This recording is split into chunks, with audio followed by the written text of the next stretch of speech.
주 안에서 당신을 사랑합니다. 인사하겠습니다. 네.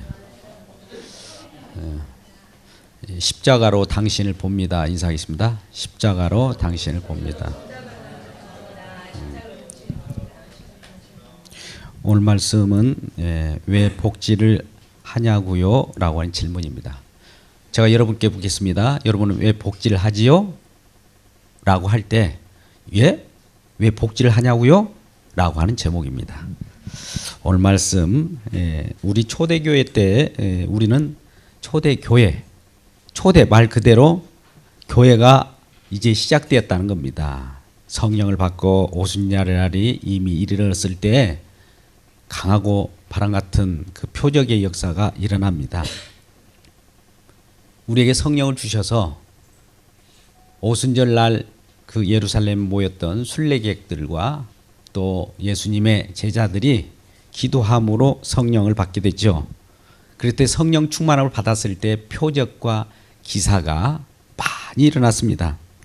표적과 기사라고 할 때는 우리는 어떤 은사적인 것만 생각하는데 그것이 아닙니다. 여러 많은 사람들이 함께 모이기를 힘썼고 또 유무상통이 일어났다는 겁니다. 날마다 모이기를 힘쓸 뿐만 아니라 모였을 때 기도하고 하나님을 찬미하는 그런 표적이 일어났다는 것이죠. 이게 우리는 사도행전 2장 43절에서 46절까지의 말씀입니다.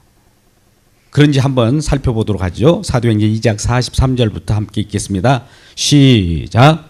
사람마다 두려워하는데 사도들로 말미암아 기사와 표적이 많이 나타나니 믿는 사람이 다 함께 있어 모든 물건을 서로 통용하고 또 재산과 소유를 팔아 각 사람의 필요를 따라 나눠주며 날마다 마음을 같이하여 성전에 모이기를 힘쓰고 집에서 떡을 떼며 기쁨과 순전한 마음으로 음식을 먹고 그 뒤에는 하나님의 말씀을 듣고 하나님을 찬송했다, 이런 말씀이 나오죠. 그렇다면 이런 것이 표적이고 또 사도행전 2장 바로 말씀 우리가 읽은 바로 전 42절에는 사도들이 제자들을 가르치고 또 서로 교제하고 기도에 힘썼다라고 하는 겁니다. 초대교회 성령을 받은 자들이 하는 일들은 오직 사도들은 가르치고 또 우리들은 그 가르침을 받아서 교제하고 그 교제에 따라서 하나님을 향하여 기도했다는 겁니다. 그러다 보니 표적과 기적이 많이 나타나고 또 많이 나타난 기적 가운데 이 표적과 기적은 무엇임을 설명하는 또 설교가 일어납니다. 설교가 말씀의 가르침입니다. 말씀의 가르침이 일어나고 또 표적과 기사가 일어나요. 표적과 기사가 일어남과 동시에 또 말씀과 표적과 기사, 이런 것들을 연속적으로 시리즈로 계속해 나가는 것이 사도행전의 역사입니다. 3장에 거쳐서 이제 미문에 앉아있는, 성전 미문에 그 화려한 미문 밑에 초라하게 앉아있는 나면서 못 걷게 된 자가 있었죠. 이건 개역 한글에서는 안진뱅이라고 합니다. 안진뱅이가 성전으로 들어가는 베드로와 요한을 보고 또 많은 사람들에게 구걸을 합니다.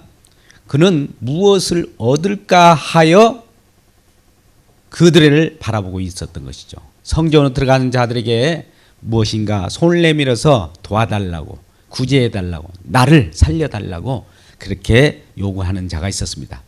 그는 안진뱅이이기 때문에 스스로 그 자리에 올 수도 없는 형편이었어요. 누군가가 데려다 놔야만 되는 그러한 불구자였습니다.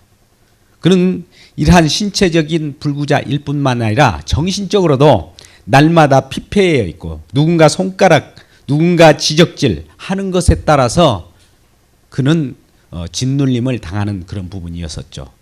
뿐만 아니라 그는 성전을 향하여 있는 것이 아니라 성전을 등지고 살았습니다. 세상을 향하여 성전으로 들어오는 자들을 바라보고 살아갈 수밖에 없는 영적인 불구자도 되었던 것입니다.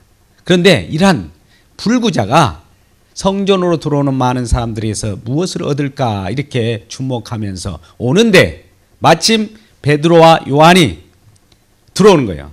내게서 무엇을 얻고자 하느냐 이렇게 물어볼 때 사도행전 3장 5절 6절 말씀, 그가 무엇을 얻을까 하여 바라보거늘 6절에서 베드로가 이르되 은과 금은 내게 없어 내게 있는 이것으로 내게 명하노니 나사렛 예수 이름으로 일어나 걸어라. 이렇게 명령할 때 나사렛 예수의 이름, 나사렛 예수의 말씀 그 자체가 그 안진뱅이 불구자를 일으켜 세워버립니다.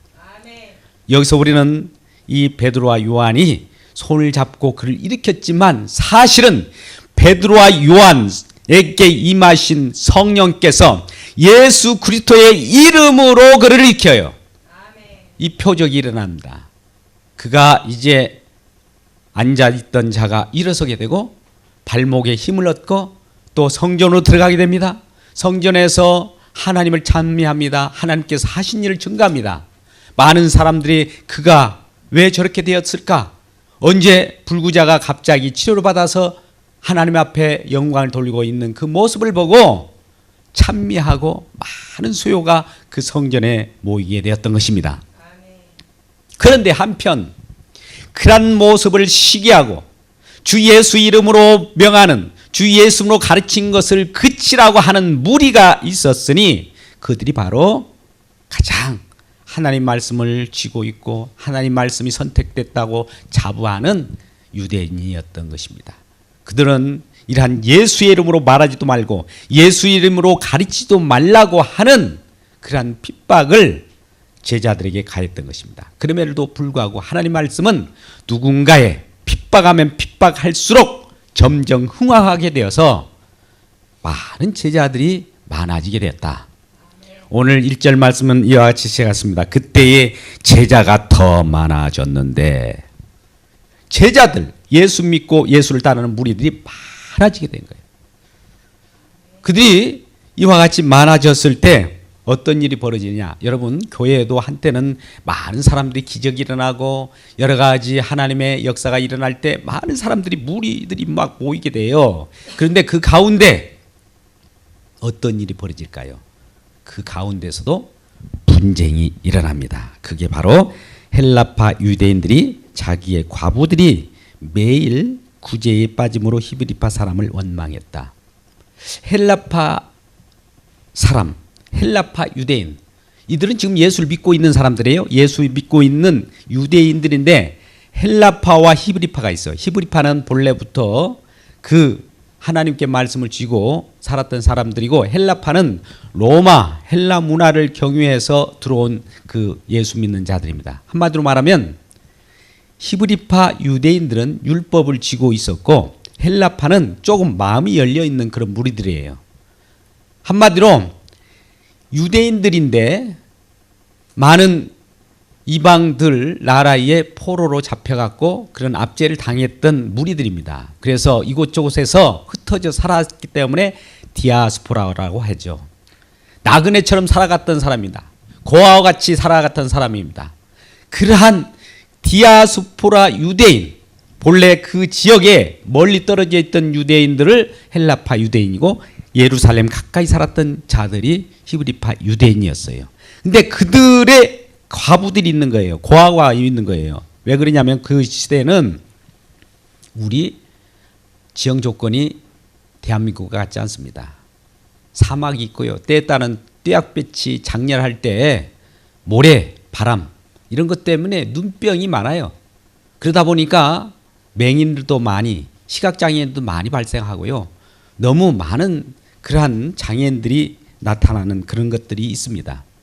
고아와 과부도 마찬가지예요. 전쟁통에 나가서 죽기도 할 것 같으면 고아와 과부가 생기지 않겠습니까? 그래서 예루살렘 지역 중심으로 히브리파 유대인 과부들이 있었는데 이들에게는 구제, 복지, 공궤하는 명단에 리스트에는 빠지지 않고 잘 매일 구제를 해줘요. 그런데 멀리서 온 헬라파 유대인들의 과부들은 그 명단에서 제외를 시켜버린 겁니다. 자, 지금 성령이 충만해서 교회를 이루고 유무상통의 효과가 있었고 많은 사람이 너나 나 내 것이 없고 다 서로 통용하는 그 성령이 충만한 시대에 이러한 분쟁이 일어났다는 겁니다. 놀랍지 않아요? 여러분, 교회라면 한 성령에 의해서 우리가 같이 모였기 때문에 딱 일사불란하게 자 시작하면서 나가면 얼마나 좋겠습니까? 그걸 일명 카리스마 같이 나가면 좋겠는데, 하나님께서는 그러한 일사불란한 것을 원치 않아요. 각 분파를 유지하게 합니다. 오늘날 교회가 굉장히 교단들이 예수기 장로교만 해도 140몇 개가 된다고 그래요. 그런데 우리는 왜 이것을 연합해야 됩니까? 라고 따져 묻을 것이 아니에요. 하나님께서 그렇게 할 이유가 있는 거예요. 분파를 만든 이유가 있습니다. 분파되어라고 그것을 만든 것이 아니라, 또 이렇게 다양하게 분파되었다가 또 연합하는 일을 만들고, 연합했다가 또 분파도 만들고, 연합했다가 분파 만들고, 연합했다가 분파하면서 무엇을 나타내려고 할까요? 진정한 중요한 것은 그 속에서 예수 그리스도의 이름이 증거되기를 원하는 겁니다.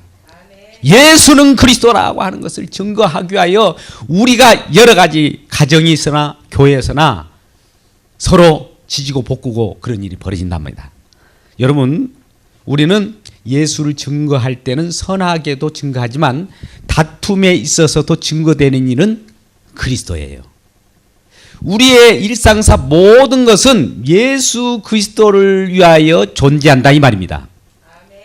그래서 오늘 초대교회 이 사도행전 6장에 있어서 과부들이, 어떤 과부들은 구제를 해주고 어떤 과부들은 그 명단에서 빼버리고, 이런 일이 벌어져서 이 다툼이 있다 보니까 이런 일에 있어서 무슨 문제가 있는가 살펴봤더니 많은 사람들이 그 복지, 구제, 공개에만 몰입해 있더라 이거예요.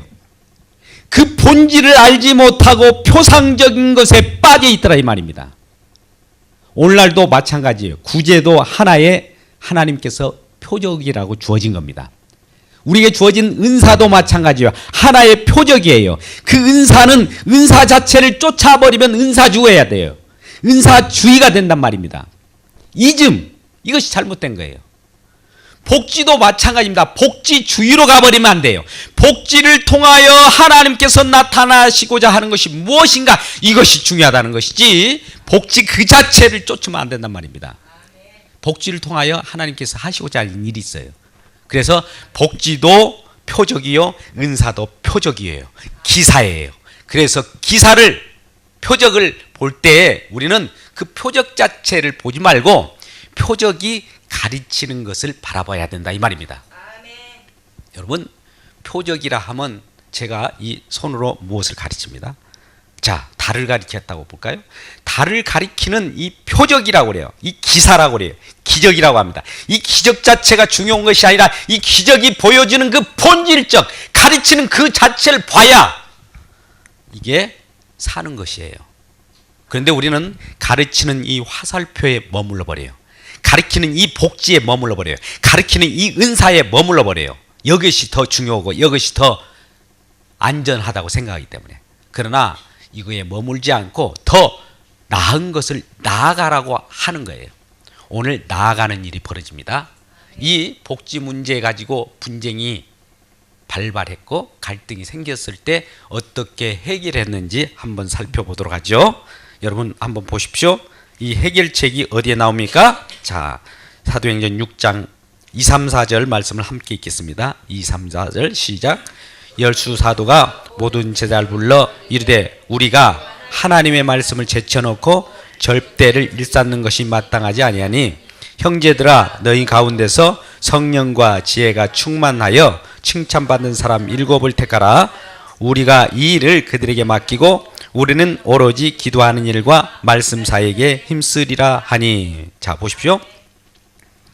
하나님의 말씀을 제쳐놓고 복지를 한다. 이게 문제 있는 겁니다.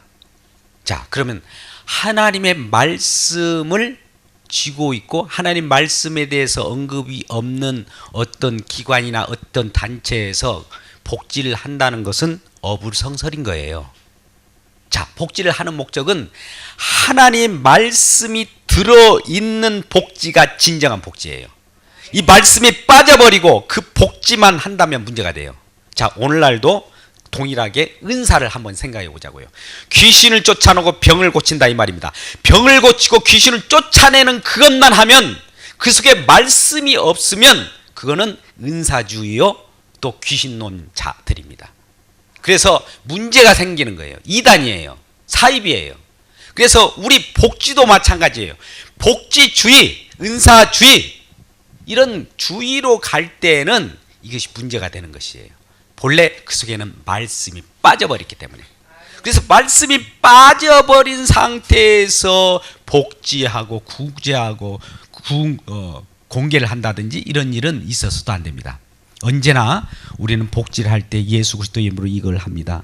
말씀으로 합니다. 말씀의 그 본인인 예수 그리스도님께서 이걸 하라고 했습니다 라고 하는 것이죠. 자, 말씀이 빠졌다. 우리는 말씀이 뭐죠? 말씀이 뭡니까? 하나님이죠. 그럼 하나님이 말씀인데 말씀이 이 땅에 오신 분이 계시죠. 누구예요? 예수님이. 말씀이 육신되어 이 땅에 가심에 우리가 그 영광을 보니 아버지 독생자의 영광이요 은혜와 진리가 충만하더라. 요한복음 1장 14절에 말씀하잖아요. 하나님이셔요. 말씀 그 자체인데 하나님의 말씀 그 자체가 우리에게 보여주기 위하여 이 땅에 내려오신 그분이 계시는데 그분을 보니까 예수님이시다 이거예요. 예수님이 하나님의 말씀인데 인간의 모습으로 오신 분이에요. 그래서 그분이 이 땅에서 하신 일이 있다 이거예요. 이 땅에서 기적과 표적을 보여주시고 기적과 표적의 궁극적인 목표는 이것이다. 그래서 표적, 최종적인 표적의 목표가 무엇이었습니까? 십자가였습니다. 요나의 표적이었어요. 요나의 표적은 십자가예요. 죽었다가 살아나는 거. 이것을 보여주시기 위하여 우리 말씀이 육신되어서 이 땅에 오신 예수님께서 그 표적을 행한 것인데 많은 사람들이 그 표적을 구경하려고 돌아다니는 거예요. 표적 그 자체만 머무르 있는 거예요. 표적을 통하여 이 분이 누구신가를 아는 것이 중요한 거죠. 그래서 여러분께 묻습니다. 왜 복지를 하십니까? 그러면 여러분들은 왜 복지를 하시냐고요? 왜 복지를 하냐고 묻습니까? 아, 나는 표적 때문에 그 복지를 하는 것이 아니라 표적을 통하여 예수님의 말씀을 듣기 위해서입니다. 이렇게 대답할 수 있어야 돼요. 표적을 통하여 예수님의 사랑을 전달하기 위해서입니다. 이렇게 말씀하셔야 돼요. 여러분, 표적, 은사 그 자체에 머물지 않고 그 속에 있는 그 표적과 은사를 운행하시고 표적과 은사를 준행하시는 예수 그리스도를 바라보는 저와 여러분 되시기를 주님의 이름으로 축복합니다. 그래서 이런 성령 받았으면 한마음 한뜻 일사불란한 일이 있어야 하는데 그럼에도 불구하고 파벌이 생기고 갈등이 있는 것은 그것을 통하여 갈등이 있음으로 말미암아 무엇이 나타나게 됩니까? 표적이 더 나타나요. 표적을 통하여 무엇인가 지시하는 것들이 있으니 사도들은 그 구제나 그 속에서 빠져나와서 무엇을 가르칩니까? 말씀 사역을 더 전무하겠다. 기도에 더 전무하겠다. 자, 처음은 지금 사도들도 복지를 했습니까? 안 했습니까? 복지 사역을 했어요? 안 했어요? 복지 사역을 했죠. 모두가 복지 사역만 하는 거예요. 성령 충만하다 보니까. 그러니까 복지 사역만 하니까 하나님께서 야, 복지 사역 그 자체에 본질이 있는 것이 아니야 이놈들아 하고 꽉 주물르니까 분쟁이 일어나요. 분쟁이 일어나니까 그 속에서 사도들이 빡 빠져나오면서 뭘 합니까? 우리는 그래 그 속에서는 이건 우리들이 할 일이 아니고 다른 사람들에게 맡기고 우리는 말씀 그 자체를 전무하겠다. 예수 그리스도의 그리스도 되심을 증거하겠다. 이런 것으로 빠져나온 거예요. 그러면 많은 사람이 복지 사역을 하면서 빠져나간 사도 바울을 바라보면서 사도들을 바라보면서 아, 말씀이 저렇게 빠져나오는 말씀을 바라보라고 하는구나. 이걸 알아차려야 된단 말이죠. 그러면 그 말씀 사역을 하기 위하여 이와 같이 사도들은 빠져나왔다면 기존에 있는 복지 사역을 한 사람들은 말씀 없이 구제 사역을 하는 겁니까? 말씀 없이 복지 사역을 하는 겁니까? 그것도 아니죠. 말씀으로 복지를 해야 된다는 걸 가르쳐 주고 또다시 말씀을 향하여 가는 거예요. 이들은 언제나 분쟁이 있는 곳에 우리는 하나님께서 말씀으로 역사하게 하고 그 말씀을 통하여 복지를 하게 만드는데 그 답이 오늘 성령과 지혜가 충만하고 칭찬을 받는 7 집사를 택하게 되죠. 여러분, 이 하나교회도 이제 복지기관이 많고 복지사역을 하는 그런 기관들이 많이 있습니다. 그렇다면 그 속에서 체계적이고 또 그들도 분쟁이 일어나지 않게 하려면 무엇이 있어야 됩니까? 말씀이 있어야 되는 것 동시에 집사가 세워져야 되는 거예요. 일꾼이 세워져야 한단 말입니다. 일꾼이 세워지는데 이들은 보십시오.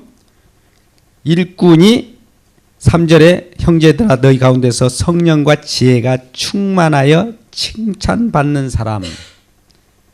성령이 충만해야 되고 지혜가 충만해야 돼요. 물론 성령이 충만하면 지혜가 충만하게 돼요. 지혜의 성령이시니까. 성령이 충만할 때 어떤 일을 처리할 때 지혜 성령께서는 진리 가운데 인도하시기 때문에 모든 구제 사역을 하고 복지 사역을 할 때도 진리 가운데로 인도합니다. 진리가 예수거든요. 구제를 통해서 복지를 통해서 예수를 바라보라고 하고 생명을 주는 것이 우리의 복지 사역이지 복지 자체를 가지고 우리는 머무를 수가 없는 거예요. 남한테 빵 하나 더 주고 뭐 그들 공개하는 그것으로 끝나는 것이 아니라 그걸 통하여 왜 이걸 하느냐 이거예요. 그 목적을 분명히 하시는 저와 여러분 되시길 주 여러분 축복합니다. 그래서 그들에게 이 일을 맡기고 우리는 오로지 기도하는 일과 말씀 사역에 힘쓰리라 이렇게 하셨습니다. 그럴 때 그 중에 있는 온 무리들이 5절 말씀 보니까 이 말을 기뻐하여 믿음과 성령이 충만한 7 집사를 선택하게 되죠. 7 집사도 사도들이 이분 저분 지정한 것이 아니에요. 누가 선택했습니까? 모든 무리가 이 말을 기뻐하여 믿는 사람과 성령이 충만한 사람 몇 명을 같이 그들이 7을 택하게 되죠. 3절 중반절에도 그렇게 나오고 모든 사람이 함께 택하게 되는 거예요. 그들이 세워졌을 때 모든 사람이 함께 기뻐했다. 그 내용이 나옵니다. 그 결과로 우리는 마지막 이렇게 세워졌을 때 어떤 일이 벌어졌을까? 6장 7절을 같이 읽겠습니다. 시작. 하나님의 말씀이 점점 왕성하여 예루살렘에 있는 제자의 수가 더 심히 많아지고 허다한 제사장의 무리도 이 도에 복종하니라. 네, 3가지로 나오죠. 말씀, 하나님의 말씀이 점점 왕성하게 돼요. 왕성하다 보니 제자의 수도 많아지죠. 하나님 말씀을 듣고 하나님의 예수 그리스도의 제자가 된 사람이 많기 때문에 저와 여러분 예수 그리스도의 제자입니다. 예수를 따르는 무리들, 믿는 자들은 다 예수의 제자예요. 제자의 수가 많아지고 심지어 제사장, 장로, 그 예수의 이름으로 명하지도 말고 예수 이름으로 전파하지도 말라고 막았던 이 제사장들이 막 이제 이 도에 복종하게 돼요. 이 도는 뭡니까? 예수 그리스도께서 하신 그 일, 십자가의 도예요. 예수는 그리스도, 예수는 구원자입니다. 예수는 만왕의 왕이십니다. 예수는 우리를 어둠에서 어려움 가운데서 가난 가운데서 구제한 그러한 구원자이십니다라고 하는 것을 증표하는 그런 일이 벌어진 것이죠. 여러분, 이러한 성령이 충만했을지라도 초대교회는 분쟁이 일어났다. 이걸 전제하십시오. 오늘날 아무리 교회가 성령이 충만한다 할지라도 분쟁은 일어날 수 있어요. 왜 분쟁이 일어나냐? 이 분쟁을 통하여 하나님께서 사인이 있는 거예요. 메시지가 있는 거예요. 그거는 하나님의 말씀의 중요성을 더 알리고자 하는 겁니다. 그랬을 때 이 초대교회의 이 해결하는 부분들은 7 집사를 택했다. 7 집사도 성령이 충만하고 지혜가 충만하고 믿음이 강한 자들, 칭찬받는 자를 세웠다. 그리고 그들도 말씀의 흥왕과 구제일을 하게 하면서 또 이 사도들은 또 다른 기도하고 말씀 사역에 또 다른 집중을 하게 되는 것입니다. 그랬을 때에 말씀이 흥왕하고 제자의 수가 많아지고 또 많은 이방인 또 대적자들도 예수를 믿는 자들이 많아지게 되었다는 겁니다. 여러분, 근데 여기서 우리는 구제, 복지 사역에 있어서 그 유래를 한번 잠깐 생각해 볼 필요가 있습니다. 우리는 구약에 보면 약자 보호법이 있어요. 신명기 5장 15절 말씀 보면 우리는 이와 같이 말씀합니다. 너는 기억하라. 우리는 머리에 기억해야 됩니다. 구약에 보면 쇠마 들으라. 들으라고 하는 그 말씀 속에는 기억하라, 기억하라, 기억하라. 우리가 미간에 손목에 하나님의 말씀을 날마다 달고 또 기록하고 문턱에 넘어 다닐 때도 말씀들을 기록하라고 그래요. 알마다 그것을 기억하게 하는 그러한 하나님의 명시적인 그 명령이 있었습니다. 그래서 너는 기억하라. 내가 애굽 땅에서 종되었더니 이제 내 하나님 여호와가 강한 손과 편팔로 거기서 너를 인도하여 내었나니 그러므로 내 하나님 여호와가 내게 명령하는 그 안식일을 지키라. 하나님께서는 우리들에게 기억하라고 하면서 너는 본래 어떤 자였는가를 기억하라는 거예요. 여러분, 저와 여러분은 본래 이 땅에 나그네로 온 자들입니다. 이 땅에 고아와 같은 자예요. 과부와 같은 자예요. 애로운 자예요. 가난한 자, 헐벗고 굶주린 자들입니다.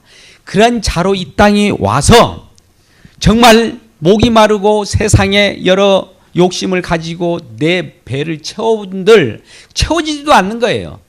채워지지 않으니까 우리에게 날마다 분쟁이 일어나는 거예요. 누가 채워준들 나를 왜 더 많이 채워주지 않습니까? 왜 나에게는 채워주지 않고 저 사람들에만 채워줍니까? 라고 또 분쟁의 요소가 많은 자들이 저와 여러분이에요. 그래서 저와 여러분이 우리가 헬라파 유대인의 과부와 고아와 그러한 자들과 다른 거예요. 그럴 때 이 구약에서는 약자 보호법에 의해서 약자들, 우리가 약자로부터 하나님의 인도함을 받고 구원을 받고 하나님이 강자로 만들어 주신 겁니다. 우리는 스스로 강자는 아니에요. 하나님이 강자로 지금 만들어 주시고 그 품에 있어요. 본래 우리는 어떤 자였습니까? 약자였단 말입니다. 그것을 기억하라.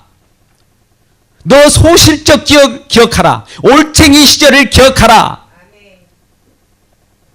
그때를 생각하고 지금 내가 하나님의 편팔과 손으로 구원받은 자 되었고 하나님의 생명 얻는 자 되었으니 아직 저 약한 자, 가난한 자, 아직 허덕이는 자를 향하여 내 예전 올챙이적 생각을 하고 그들을 도우라 이 말이에요. 우리는 사회복지를 하는 목적은 내가 이전에 그 도움을 받았던 자이었다는 겁니다. 도움을 받아야 될 입장에 있었다는 겁니다. 지금은 하나님의 은혜로 구원을 받았고 생명을 얻었고 모든 것을 얻은 거예요. 우리 주님이 나와 함께 계시면 하나님은 그분이 이 세상을 창조하신 그분 아니에요? 그분이 나와 함께 계심으로 내가 모든 것을 가진 거나 다름없어요. 이런 자로서 아직 예수를 알지 못하고 구원자를 알지 못하고 세상의 창조자를 알지 못하는 저에게 예수를 전하여 예수의 공개를 예수의 생명을 전해주는 때에 저도 모든 것을 얻는 자가 되어서 나와 같이 된다는 겁니다. 그러니 우리가 사회복지를 하는 목적은 말씀이 지향하는, 말씀이 가르치는 생명을 얻도록 하는 것이 진정한 복지라는 사실입니다. 여러분, 오늘 이 나그네의 사정, 과부의 사정, 고아의 사정은 과부는 과부가 잘한다고 그러잖아요. 이 내용이 출애굽기 23장 9절에서 11절까지의 말씀에서 나옵니다. 출애굽기 23장 9절에서 11절 말씀을 함께 읽어봅시다. 시작. 너는 이방 나그네를 압제하지 말라. 너희가 애굽 땅에서 나그네 되었은즉 나그네 사정을 아느니라. 너는 여섯 해 동안은 너희 땅에 파종하여 그 소산을 거두고 일곱째 해에는 갈지 말고 묶어두어 내 백성의 가난한 자들이 먹게 하라. 그날의 것은 들짐승이 먹으리라. 내 포도원도 그리할지라. 여러분, 자, 우리가 파종을 하고 이 세상에 먹고 마시면서 즐긴다 할지라도 일곱째 날, 일곱 해에 마지막 일곱 해에는 우리가 안식년이라고 합니다. 안식년은 땅을 묶어둬요. 그럴 때는 땅을 묶어두면서 나그네라든지 가난한 자들이 그것을 지어 먹게 해주라는 얘기예요. 여유를 가지고 살아라는 거죠. 일곱째 날까지도 우리가 다 파종해서 소산을 걷어버리면 가난한 자, 들짐승, 먹을 것 없이 돌아다니는 그 가난한 자, 고아, 이들이 먹을 기회가 없는 거예요. 그러니 그들에게 슬슬슬 흘려주듯이 일곱째 해에는 거두지 말라는 겁니다.